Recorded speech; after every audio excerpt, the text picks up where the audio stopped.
नमस्ते बच्चों, मेरे प्यारे प्यारे बाल मित्रों, कैसे हो? तो मैं आज कहानियों के पिटारे से एक बहुत ही सुंदर प्यारी सी कहानी लेकर आई हूँ। कहानी का नाम है हंस और कौवा। जानते हो ना हंस और कौवे को? तो फिर चलो हम कहानी शुरू करें। तो पुराने जमाने में एक गांव में दो मित्र रहते थे। दोनों ब्राह्मण थे, पढ़े लिखे विद्वान थे। लेकिन एक ब्राह्मण अत्यंत गरीब था और एक ब्राह्मण बहुत अमीर था। लेकिन दोनों की दोस्ती में कुछ भी फर्क नहीं आया। दोनों प्रेम से रहते, लेकिन दोनों की पत्नी के आपस में नहीं बनती थी। अब वो जो गरीब की पत्नी थी वो दिन भर गरीब ब्राह्मण को कोसती रहती थी और दिन भर ताने मारती रहती थी और कुछ भी बोलती रहती थी। उसे दिन भर ताने मारती कि तुम कमाई करो, हमारे भी घर में सब सुख सुविधा होनी चाहिए। वह बोलता कि मैं बहुत चेष्टा करता हूँ, क्या करूँ, मुझे कोई पूजा पाठ भी ज़्यादा नहीं देता, कोई मेरे से पोथी नहीं बचवाता, तो मैं कहाँ से कमाई करूं? जो मिलता है उसी में ही संतोष करो। लेकिन उसे कुछ समझ में नहीं आता। वह दिन भर झगड़ा करती। एक दिन वह दुखी होकर बोला कि अब मैं चला जाता हूँ जंगल की तरफ।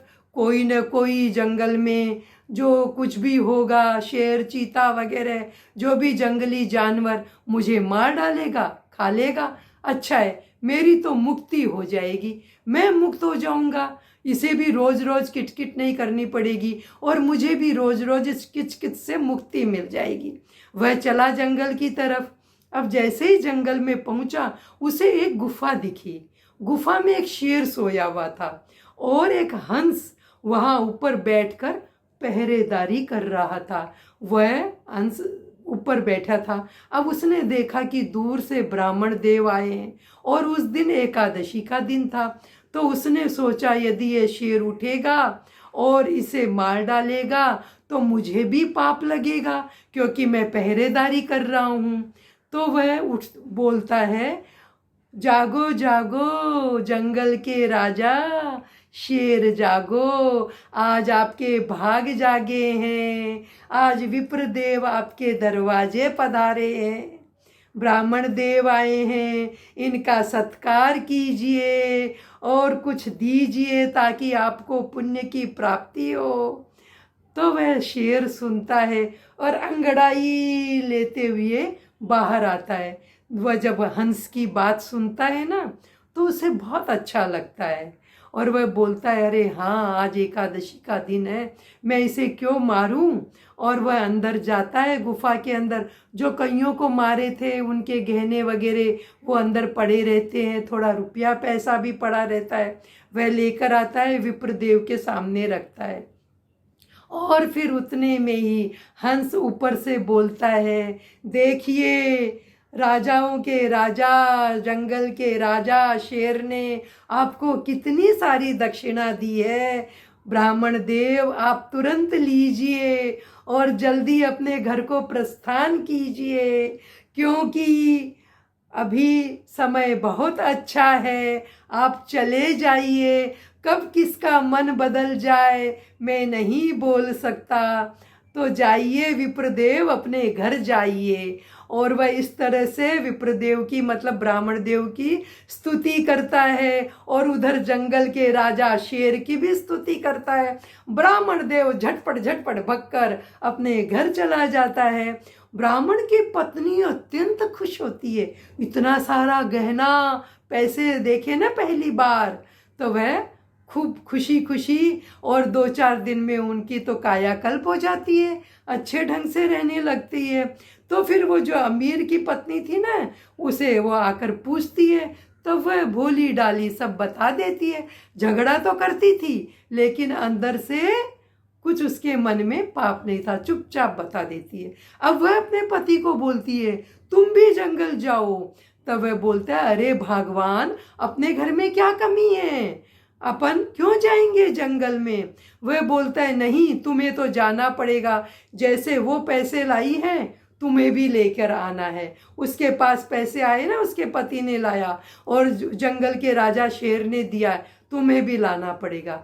अब वह जाता है, वो धक्का देकर एक तरह से वह मजबूर करती है, तो वह जाता है, अब जंगल में जाता है, उसी गुफा के पास जाता है। लेकिन आज कौन पहरेदारी कर रहा है? आज हंस की जगह कौवा आ गया है। अब कौवा मन में सोचता है, अरे देखो एक आदमी आ रहा है, उसे वह ब्राह्मण भी नहीं दिखता है, एक आदमी आ रहा है। अब शेर उठेगा, इसे मारेगा, वह भी केट खा लेगा और जो बचेगा खुचेगा मैं भी खा लूँगा, मेरा भी पेट भर जाएगा। इस तरह से वह काँव काँव काँव जोर से करने लगता है। अब शेर बाहर आता है और वैसे ही थोड़ी अंगड़ाई लेता है। इतने में शेर देखता है, अरे ये फिर से एक दूसरा ब्राह्मण आ रहा है। शेर को उस हंस की कई हुई सारी बातें याद आ जाती है। शेर बोलता है, आज के दिन मैं पाप नहीं करूँगा। और वह शेर ही खुद बोलता है, हंस तो गए सरोवर और आज काग बहे पहरेदार। विप्रदेव आपसे प्रार्थना, आप पधारो आपके घर, क्योंकि आज वो हंस नहीं है, तो आप तुरंत चले जाइए, क्या पता मेरा मन कब बदल जाए और मैं आपका भक्षण कर डालूं। जैसे ही वह सुनता है, वह तो सरपट सरपट डोर लगाता है। आपको पता है ना, पुराने जमाने में तो पशु पक्षी भी बात करते थे।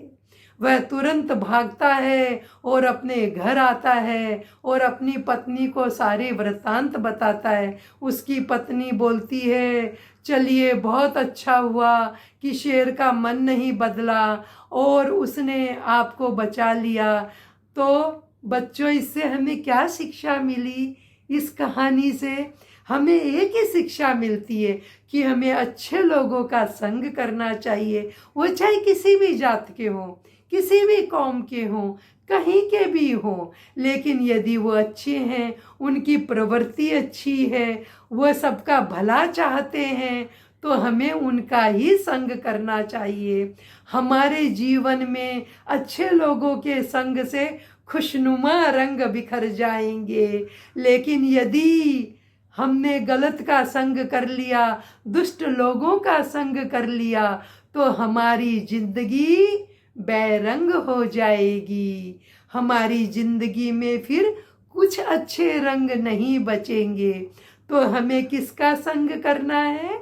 अच्छे लोगों का। हमें अच्छे दोस्त बनाने हैं और अच्छे अच्छे लोगों से अच्छी अच्छी बातें सीखनी है, अच्छा आचरण करना है।